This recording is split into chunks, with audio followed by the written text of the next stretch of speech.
ಕುರಿತು ಹೆಚ್ಚಿನ ಮಾಹಿತಿಯನ್ನ ಪಡೆಯೋಣ ವಾಹಿನಿಯ ಪ್ರಧಾನ ಸಂಪಾದಕರಾದ ಹೊನ್ನಾಳಿ ಚಂದ್ರಶೇಖರ್ ಅವರಿಂದ. ಹೊನ್ನಾಳಿ ಚಂದ್ರಶೇಖರ್ ಅವರೇ, ಬಿಜೆಪಿ ರಾಜ್ಯಾಧ್ಯಕ್ಷ ಬಿವೈ ವಿಜೇಂದ್ರಗೆ ತವರು ಜಿಲ್ಲೆಯಲ್ಲಿಯೇ ವಿರೋಧಿಗಳು ಹುಟ್ಟುಕೊಂಡಿದ್ದಾರೆ. ಕುಮಾರ್ ಬಂಗಾರಪ್ಪ ಅವರ ಬೂತ್ ಟೂರ್ ಕಾರ್ಯಕ್ರಮದಲ್ಲಿ ಬಿವೈ ವಿಜೇಂದ್ರ ಹೆಸರಾಗ್ಲಿ ಭಾವಚಿತ್ರ ಆಗ್ಲಿ ಮಾಯವಾಗಿದೆ. ಈ ಕುರಿತ ಅಪ್ಡೇಟ್ಸ್ ಏನಿದೆ? ನಂತರ ಕುಮಾರ್ ಬಂಗಾರಪ್ಪ ಅವರು ಬಹಳ ಸ್ಪಷ್ಟವಾಗಿ ವಿಜೇಂದ್ರ ಅವರ ಪದಚ್ಯುತಿ ಆಗ್ಬೇಕು, ರಾಜ್ಯಾಧ್ಯಕ್ಷರು ಆಗಬಾರದು ಅಂತ ಏನಿದೆ ಆ ಒಂದು ಅಭಿಯಾನದಲ್ಲಿದ್ದಾರೆ. ಹಾಗಾಗಿ ಬಿ ವಿಜೇಂದ್ರ ಅವರ ವಿರುದ್ಧವಾಗಿ ಕುಮಾರ್ ಬಂಗಾರಪ್ಪ ಅವರು ಇದ್ದಾರೆ ಅನ್ನೋದು ಯಾವಾಗಲೂ ಸ್ಪಷ್ಟವಾಗಿದೆ. ಯತ್ನಾಳ್ ಅವರ ತಂಡದಲ್ಲಿ ಗುರುಸ್ಕೊಂಡಿದ್ದಂತ ಬಿ ವಿಜೇಂದ್ರ, ರಮೇಶ್ ಜಾರಕಿಹೊಳಿ, ಬಿ ವಿಜೇಂದ್ರ, ಲಿಂಬಾವಳಿ, ಕುಮಾರ್ ಬಂಗಾರಪ್ಪ, ಹೀಗೆ ಮತ್ತೆ ಪ್ರತಾಪ್ ಸಿಂಹ ಇವರೆಲ್ಲರೂ ಈಗ ಒಂದು ಬಣವಾಗಿದ್ದಾರೆ. ಅವರು ಬಿಜೆಪಿಯ ರಾಜ್ಯಾಧ್ಯಕ್ಷ ಬಿ ವಿಜೇಂದ್ರ ಅವರ ವಿರುದ್ಧವಾಗಿದ್ದಾರೆ. ಹಾಗಾಗಿ ಇಲ್ಲಿ ಏನು ಕಾರ್ಯಕ್ರಮ ಸೊರಬದಲ್ಲಿ ಆಯೋಜನೆ ಆಗಿದೆ, ಅಲ್ಲಿ ಬೂತ್ ಮಟ್ಟದ ಒಂದು ಕಾರ್ಯಕ್ರಮ ಆಯೋಜನೆ ಆಗಿದೆ, ಬಿಜೆಪಿ ಕಾರ್ಯಕ್ರಮ. ಆದ್ರೆ ರಾಜ್ಯಾಧ್ಯಕ್ಷರ ಫೋಟೋ ಅಲ್ಲಿ ಇಲ್ಲ ಅನ್ನೋದು ತುಂಬಾ ನಿರೀಕ್ಷಿತವೇ ಆಗಿದೆ. ಮತ್ತು ನರೇಂದ್ರ ಮೋದಿ ಅವರ ಫೋಟೋ, ಅಮಿತ್ ಶಾ ಅವ್ರ ಫೋಟೋ, ನಡ್ಡಾ ಅವ್ರ ಫೋಟೋ ಅವ್ರದೆಲ್ಲ ಇದೆ. ಅಂದ್ರೆ ಇವರ ಸ್ಟ್ಯಾಂಡ್ ಏನಿದೆ ಅದನ್ನ ಈ ಬ್ಯಾನರ್ ಅದನ್ನ ಸ್ಪಷ್ಟವಾಗಿ ಹೇಳ್ತಾ ಇದೆ. ಅಂದ್ರೆ ನಾವು ಬಿಜೆಪಿ ಇರ್ತೀವಿ, ಬಿಜೆಪಿ ವಿರೋಧಿಗಳಲ್ಲ, ನಾವು ಬಿಜೆಪಿ ವಿರುದ್ಧ ಇಲ್ಲ. ಆದ್ರೆ ಬಿವೈ ವಿಜೇಂದ್ರ ಏನಿದ್ದಾರೆ, ಬಿವೈ ವಿಜೇಂದ್ರ ಅವರಿಗೆ ಪಕ್ಷದ ನಾಯಕತ್ವವನ್ನು ವಹಿಸ್ಕೊಳ್ತಕ್ಕಂತ ಸಾಮರ್ಥ್ಯ ಇಲ್ಲ. ಅವರು ಪಕ್ಷದ ರಾಜ್ಯಾಧ್ಯಕ್ಷರು ಆಗಬಾರ್ದು ಅಂತಕ್ಕಂತ ನಿಲುವು ನಮ್ದು ಅನ್ನೋದನ್ನ ಈ ಬ್ಯಾನರ್ ಸ್ಪಷ್ಟವಾಗಿ ಹೇಳ್ತಾ ಇದೆ. ಹಾಗಾಗಿ ಈ ಬ್ಯಾನರ್ ಒಂದು ಚರ್ಚೆಗೆ ಗ್ರಾಸ ಆಗಿದೆ. ಆಮೇಲೆ ಕುಮಾರ್ ಬಂಗಾರಪ್ಪ ಅವರ ಸ್ಟ್ಯಾಂಡ್ ಅನ್ನ ಮೊದಲಿಂದ ನೋಡ್ತಾ ಬಂದ್ರೆ ಇದು ಅವ್ರು ಹಾಕಿದ್ರೆ ಬಹಳ ಚರ್ಚೆ ಆಗ್ತಿತ್ತು. ಬಿ ವಿಜೇಂದ್ರ ವಿರೋಧಿ ಬಣದಲ್ಲಿದ್ದು ಅವ್ರ ಫೋಟೋವನ್ನು ಹಾಕಿದ್ರೆ ಇದು ತುಂಬಾ ಚರ್ಚೆ ಆಗ್ತಾ ಇತ್ತು. ಹಾಗಾಗಿ ಇದು ತುಂಬಾ ನಿರೀಕ್ಷಿತವಾದಂತ ಒಂದು ಸ್ಟ್ಯಾಂಡ್ ಅನ್ನ ಅವ್ರು ಏನ್ ಇದುವರೆಗೂ ಪ್ರತಿಪಾದನೆ ಮಾಡ್ಕೊತಾ ಬಂದಿದ್ರು, ಮತ್ತೆ ದೆಹಲಿಗೆ ಹೋಗಿ ಅಲ್ಲಿ ಏನು ವರಿಷ್ಠರನ್ನ ಭೇಟಿ ಮಾಡಿ ಅವರಿಗೆ ತಮ್ಮ ಅಹವಾಲನ್ನ ಏನ್ ಸಲ್ಲಿಸ್ತಾ ಬಂದಿದ್ದಾರೆ, ಮತ್ತೆ ಏನು ಅವಕಾಶ ಸಿಕ್ಕಾಗಲ್ಲ ಏನು ಮಾತಾಡ್ತಾ ಇದ್ದಾರೆ, ಅದನ್ನ ಈ ಬ್ಯಾನರ್ ಸ್ಪಷ್ಟವಾಗಿ ರೆಪ್ರೆಸೆಂಟ್ ಮಾಡಿದೆ. ಹಾಗಾಗಿ ಸೊರಬದಲ್ಲಿ ಏನು ಬೂತ್ ಮಟ್ಟದ ಕಾರ್ಯಕ್ರಮ ಏನಿದೆ, ಬೂತ್ ಕಡೆಗೆ ಹೋಗ್ತಕ್ಕಂತ ಸದಸ್ಯತ್ವ ಅಭಿಯಾನ ಕಾರ್ಯಕ್ರಮ ಏನಿದೆ, ಬೂತ್ ಕಾರ್ಯಕ್ರಮ ಏನಿದೆ, ಈ ಕಾರ್ಯಕ್ರಮದ ಬ್ಯಾನರ್ ಅಲ್ಲಿ ವಿಜೇಂದ್ರ ಅವರ ಫೋಟೋ ಇಲ್ಲ. ಮತ್ತು ಇದು ಒಂದು ವಿಜೇಂದ್ರ ಅವರಿಗೂ ತುಂಬಾ ಇರಿಸುಮುಡಿಸಿನ ವಿಷಯ.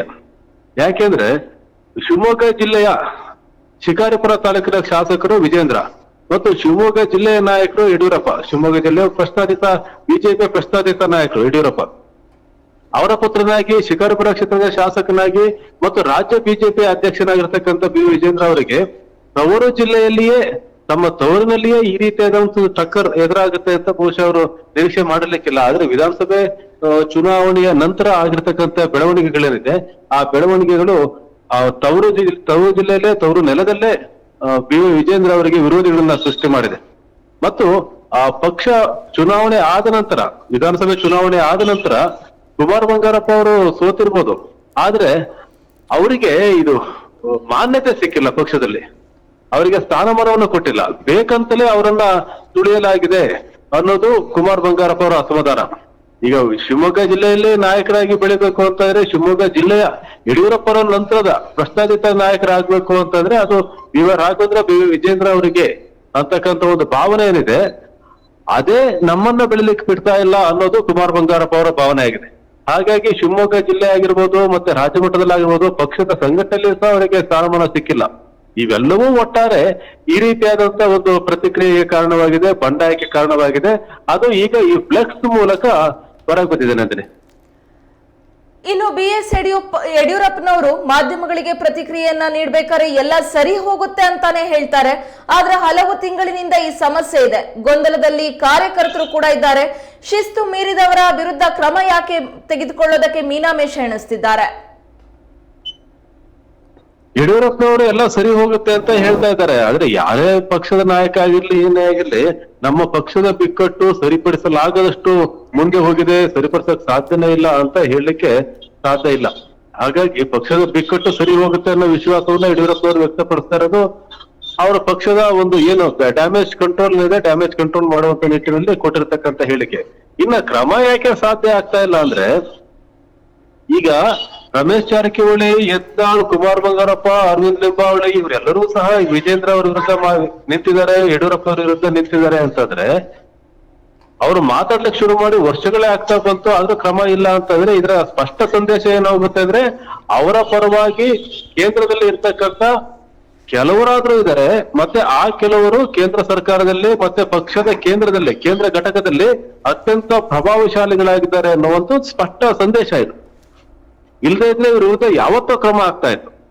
ಇದು ಒಂದು ಪಾಯಿಂಟ್. ಆಮೇಲೆ ಇನ್ನೊಂದೇನಂತಂದ್ರೆ, ಯತ್ನಾಳ್ ಅವರಂತ ನಾಯಕ, ರಮೇಶ್ ಜಾರಕಿಹೊಳಿ ಅವರಂತ ನಾಯಕ, ಆಮೇಲೆ ಈ ಹಿಂದುಳಿದ ಸಮುದಾಯದ ಅರವಿಂದ್ ಬೆಂಬಾವಳಿ, ಹೀಗೆ ಇವ್ರ ನಾಯಕರಿದ್ದಾರೆ. ಇವರ ವಿರುದ್ಧ ಕ್ರಮವನ್ನು ಏಕಾಏಕಿ ತೆಗೆದುಕೊಂಡ್ರೆ ಅದು ಪಕ್ಷ ಒಡೆದಂಗೆ ಆಗುತ್ತೆ. ಆದ್ರೆ ಇವರು ಒಂದು ಕಾರ್ಯಕರ್ತರ ಬಲ ಹೊಂದಿರತಕ್ಕಂತ ಮತ್ತೆ ಮತದಾರರ ಒಲವನ್ನು ಗಳಿಸಿರ್ತಕ್ಕಂತ ನಾಯಕರು. ಇವರು ನಾಯಕರ ವಿರುದ್ಧ ಕ್ರಮ ತಗೋಬೇಕು ಅಂತಂದ್ರೆ ಅಷ್ಟನ್ನ ಪಕ್ಷದಿಂದ ಕತ್ತರಿಸಿ ಹೊರಗಿಡೋದು ಅಂತಾನೆ ಅರ್ಥ. ಪಕ್ಷಕ್ಕೆ ಡ್ಯಾಮೇಜ್ ಮಾಡ್ತಕ್ಕಂತ ಅವ್ರ ವಿರುದ್ಧ ಕ್ರಮ ತೆಗೆದುಕೊಂಡು ಪಕ್ಷಕ್ಕೆ ಡ್ಯಾಮೇಜ್ ಮಾಡೋದಕ್ಕಿಂತ ಮಾತುಕತೆಯಲ್ಲಿ, ಹೊಂದಾಣಿಕೆಯಲ್ಲಿ, ಅದು ಬೇರೆ ಯಾವ ರೀತಿಯಲ್ಲಾದ್ರೂ ಇದನ್ನ ಒಂದು ಸರಿ ಮಾಡ್ಬೋದಾ, ಈ ಬಿಕ್ಕಟ್ಟನ್ನ ಸರಿ ಮಾಡ್ಬೋದಾ ಅಂತಕ್ಕಂಥ ಒಂದು ಮೀಡಿಯಾ, ಒಂದು ಆಮ್ನಿಕಬಲ್ ಸೊಲ್ಯೂಷನ್ ನ ಹುಡುಕ್ತಾ ಇದ್ದಾರೆ. ಕ್ರಮ ತೆಗೆದುಕೊಳ್ಳೋದು, ಅದ್ರ ಮೂಲಕ ತಾವೇ ತಮ್ಮ ಕಾಲ ಮೇಲೆ ಕಲ್ಲು ಹಾಕೊಳ್ಳೋದಕ್ಕಿಂತ ಒಂದು ಸ್ವಲ್ಪ ದಿನ ಹಿಂಗೆ ಹೋಗ್ಲಿ, ನೋಡೋಣ ಏನಾಗುತ್ತೆ, ಸರಿ ಮಾಡೋಣ, ಸರಿ ಮಾಡ್ತಕ್ಕಂಥ ಪ್ರಯತ್ನವನ್ನ ಮಾಡೋಣ ಅನ್ನೋ ಒಂದು ಹಂತದಲ್ಲಿ ಬಿಜೆಪಿ ವರಿಷ್ಠ ಇರೋ ಕಾಣುತ್ತೆ. ಹಾಗಾಗಿ ಅವರ ವಿರುದ್ಧ ಯಾವುದೇ ಕ್ರಮ ಇದುವರೆಗೂ ಸಾಧ್ಯ ಆಗಿಲ್ಲ. ಇನ್ನು ಮಾತುಕತೆ ಹಂತದಲ್ಲಿದೆ. ಆದ್ರೆ ಇನ್ನು ಸಮಸ್ಯೆ ಅಂತಂದ್ರೆ ಈ ಎರಡೂ ಬಣಗಳ ನಡುವೆ ಮಾತುಕತೆಯೇ ಶುರುವಾಗಿಲ್ಲ. ಹಾಗಾಗಿ ಇದೊಂದು ಸಮಸ್ಯೆ ಕಾಡ್ತಾ ಇದೆ ನಂದಿನಿ. ನಿಮ್ಮೆಲ್ಲ ಮಾಹಿತಿಗಾಗಿ ಧನ್ಯವಾದಗಳು.